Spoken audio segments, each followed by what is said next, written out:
Ladies and gentlemen, it is indeed a pleasure to join you at the World's Government Summit. I wish I could be there in person, but my schedule made that impossible. I was just elected a few hours ago to another 5 years as General Chairman of my political party. My compliments to the organizers for their excellent work in convening this summit. Now, more than ever, the world needs platforms where leaders can share ideas and shape global events. We are at a delicate moment in history. The international landscape is evolving rapidly, marked by instability and economic protectionism. If we do not act wisely, these changes may spiral out of control. This is a time to be active architects of a future guided by peace, justice, and mutual respect. Nations, regardless of size, must uphold these principles and shield the world from unchecked conflict, whether in Ukraine, Gaza, or in other emerging crises in Africa, such as the East Congo. I once called for an immediate ceasefire in Ukraine 2 years ago, not as capitulation of one side, but as a plea for dialogue over escalation. The ongoing toll confirms that no military solution secures lasting peace. Gaza remains a profound tragedy. While a ceasefire is in place, hopes and prayers alone are insufficient. We must ensure peace prevails. Gaza has suffered enough. It is time to rebuild homes, reopen schools, and restore normalcy. Indonesia supports sincere efforts towards a just and lasting resolution, anchored in a two-state solution. The world cannot allow the cycle of violence to persist. The crises in Ukraine, Gaza, and East Congo, and other parts of Africa reflect a broader erosion of global stability. Indonesia understands rhetoric alone is insufficient to confront these challenges. Our history, rooted in the non-aligned movement and principles of equality, self-determination, and sovereignty, compels us to pursue balanced diplomacy. We strive to listen as much as we speak, forging partnerships based on trust and mutual respect. This approach guides Indonesia's participation in many international organizations. BRICS. We also apply to join OECD, CPTPP, and the Indo-Pacific Forum, advocating for dialogue among equals rather than adversaries. It also informs our relationships with major powers like the United States of America and the People's Republic of China, while safeguarding our own independence. Moving forward, Indonesia aims to strengthen its role as a force for regional stability and development, while maintaining its position as a bridge between the global north and the global south, to promote peace, cooperation, and stability. But of course, we know that to be an effective actor on the global stage, we must keep our own house in order. We must do our own homework at home. Our international influence and our ability to contribute meaningfully to global stability are linked to our own strength, our own resilience, and the economic progress and the social welfare of our nation and our people. My administration's vision for Indonesia is clear. We want to build a modern, developed nation powered by its greatest asset, its people, and our vast natural resources. Indonesia's potential is reflected in our diversity and vast geography. Our archipelago, comprising 17,000 islands and covering nearly 2 million square kilometers, is home to more than 282 million people, a vibrant mosaic of cultures and traditions. Yet, this diversity presents challenges, ensuring that every citizen has the opportunity to thrive.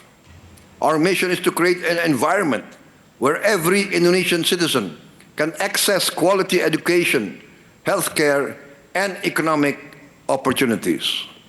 One of our key achievements in the first 100 days of my administration has been the establishment of a fully functioning government based on talent and meritocracy. Many skilled Indonesians who had built their careers abroad are returning to serve our nation. This success was greatly aided by the smooth transition ensured by my esteemed predecessor, President Joko Widodo, to whom I extend my sincere gratitude for our long and fruitful cooperation. Among our transformative initiatives is the free nutritious meal program. Providing a nutritious meal each day might seem modest, yet when implemented across hundreds of thousands of schools, 330,000 to be exact, from remote villages to vibrant urban centers, it becomes a significant investment in our future. Our aim for this program is to cover more than 85 million children and pregnant women in Indonesia. Also, our initiative is to offer free health checks for all Indonesians. This is to promote preventive care and early detection of health issues, fostering a healthier and more productive society, and saving a lot of money. Infrastructure development, too, has been a cornerstone of our vision. Indonesia's vast and varied geography has long isolated many communities. And to bridge these gaps, we have embarked on an ambitious program in partnership with the private sector. I'm now opening the infrastructure sector to the private sector, inviting private enterprise from foreign and domestic markets. We are building vital lifelines, roads, bridges, ports, airports, energy lines, digital networks that connect our people and stimulate local economies. Digital connectivity has received special attention too. In today's interconnected world, it is not a luxury, but a necessity. By reallocating the 6 gigahertz Wi-Fi spectrum for public use, we have effectively doubled our internet capacity. The implications are significant. A young entrepreneur in a remote village can now have the same access, the same digital resources as someone in our capital city. This ensures that every Indonesian from the remotest island to the heart of Jakarta has the same opportunity to participate in the digital economy, to learn, innovate, and prosper. Sound financial stewardship and management has been crucial to making these initiatives possible.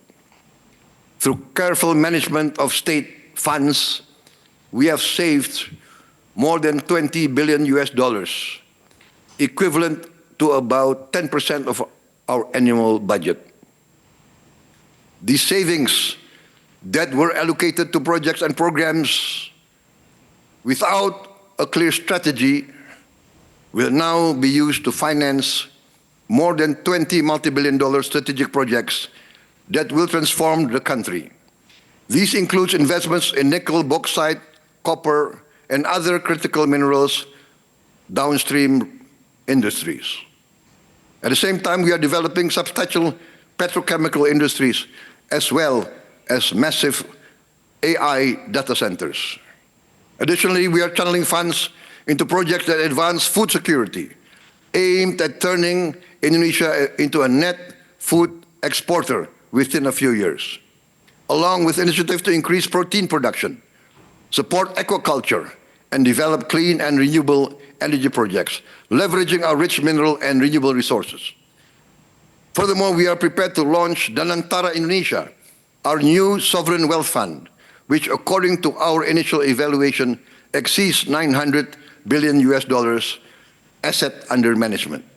This fund, which will be launched on the 24th of February this month, will invest our natural resources and state assets into sustainable high-impact projects across sectors such as renewable energy, advanced manufacturing, downstream industries, food production, etc. All these projects will contribute to achieving our committed target of 8% economic growth. At the same time, we remain resolute in our commitment to eradicate corruption and mismanagement. Our actions have proven that no one is above the law. Those once considered untouchable are now held accountable. As we drive these transformative projects, we remain mindful of the challenges facing ordinary Indonesians. Like many countries, we have grappled with inflation and rising living costs, particularly in the aftermath of the COVID-19 pandemic and the wars in Ukraine and Gaza. Keeping the cost of living manageable remains a top priority, for only by ensuring that every citizen enjoys a decent quality of life can we build broader support for our ambitious vision. I'm deeply proud that the Indonesian people have embraced our efforts. With an approval rating of 81% for my government in its first 100 days, a figure that dramatically transcends the percentage that voted for me in the last election. I recognize that the people of Indonesia are fully behind this agenda of strategic transformation. The trust and optimism of our citizens inspire us to press on with our work, ensuring that every Indonesian benefits from the progress we are building together. It is this shared vision and collective effort that will drive our nation forward into a future defined by peace, justice, progress, and opportunity. In closing, distinguished colleagues, let me reiterate my commitment to both national renewal and global partnership. Our investment in people, infrastructure, digital innovation, downstream industries, and prudent financial management all have one objective: building a resilient, progressive future for Indonesia, one that will enable us to play a key role on the world stage. I trust together we will reaffirm our dedication to a global order that upholds the dignity and potential of every nation. Thank you for your attention, and I look forward to our continued dialogue and collaboration as we shape a future that reflects our shared aspirations. President Prabowo, it's a great pleasure and an honor to be able to introduce you to many of the people here. We've come to know each other very well. For those who don't know, I, for about 50 years, have been in the business of trying to understand which countries will make extraordinary successes and why. And I've watched countries of great potential combined with great leadership result in extraordinary changes. Changes, for example, Deng Xiaoping in China, Prime Minister Modi in India. These were countries that I measure. And so I'm going to just very quickly try to share with you and have President Prabowo share with you the type of discussions that we have, because I believe he is one of those leaders in one of those situations. In other words, Indonesia is a country of great potential waiting for a transformation and waiting for a leader like Deng Xiaoping or President Modi. And I have learned that President Prabowo is that because we have talked about the potential and the challenges that Indonesia faces and how he's going to approach those. So I'm just going to take 1 minute and show you just some slides that are like a health index. So I'm hitting the clicker. There we go. This is a measure of, these are just different charts of measures of levels of conditions, health conditions that cover all countries, 24 major countries. And it shows that Indonesia has very low debt. This is an advantage. And it has very high levels of productivity for a number of reasons. In a growth curve, when you have the lower per capita income and so on, and you have the finances to build in infrastructure to make great transformations, and you have that money, you can make highly productive, great transformations. This is, and then we look at the problems. The problems is that we have talked about, problem of corruption, problem of, related to that, legal and property rights protections are relatively poor. There's low R&D for innovation. There's low education. However, the tests of those people indicate that they're very cost effective. And so with great education, there's great potential for that transformation. So President Prabowo, I'd like to have you explain to the people that are in this room that the type of conversations that we've had about dealing with these issues, the issues of corruption, legal and property rights protections, innovation, education. Thank you, Mr. Dalio. Thank you very much. Yes, I think that in order to know what to do, we have to know where we are starting from. And exactly what you said about like some sort of a health check. If we are honest, we must be brave enough to face our weaknesses and our shortcomings.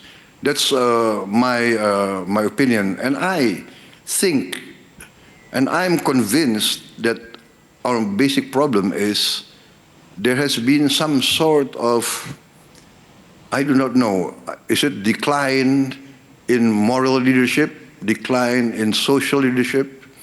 But the corruption level of my country is very alarming, to say the least. And that's why I'm determined to use all the energy, all the authority invested in me by my constitution to try to overcome this disease, which I think is the root of all the decline in the sectors that you mentioned, our education sector, research and development, is because of the basic illness of corruption. And this needs, I think, courage on the part of my government. We have to be determined to provide clean government. And now, after 100 days, I feel that the majority of my people now are supporting me.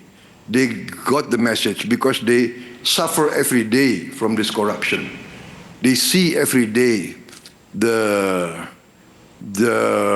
what I would say, misspending of government funds, the blatant embezzlement, the low tax paid by most of the major businesses in Indonesia.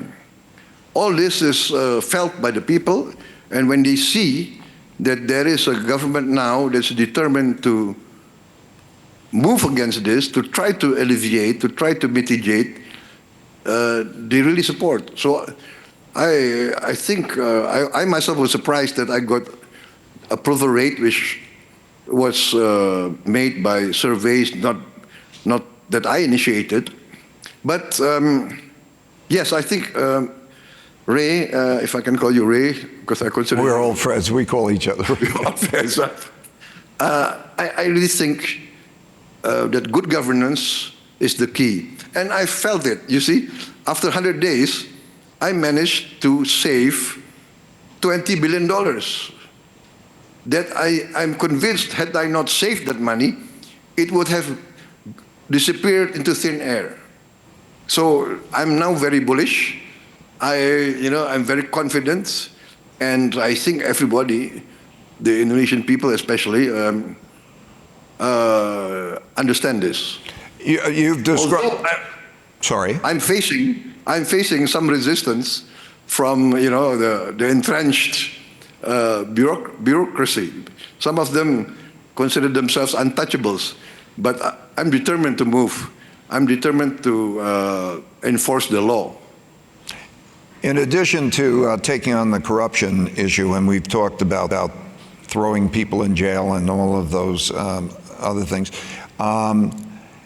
you were very clear in legal and property rights protections, how you're going to improve those, and also creating an innovative environment that is going to be important. And related to that, the new sovereign wealth fund, to be able to invest that money efficiently in the development of the economy as well as other means of developing excellent returns. All of those in the next 5 minutes I'd like you to touch on as best you can. Yes, I think that when in my journey in the social, political, economic sectors, I find that we have now many young Indonesians who have creative and innovative ideas, and they are putting into practice in most fields.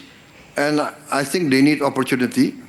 And I think with a new climate of meritocracy, climate of clean governance, leadership by example, I think this will foster more creativity, more innovation. And of course, the legal and property rights, the key is, again, how to move very strongly against corruption. We need to have good judiciary.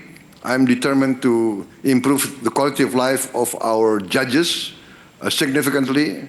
Now we have the financial resources by the savings we made.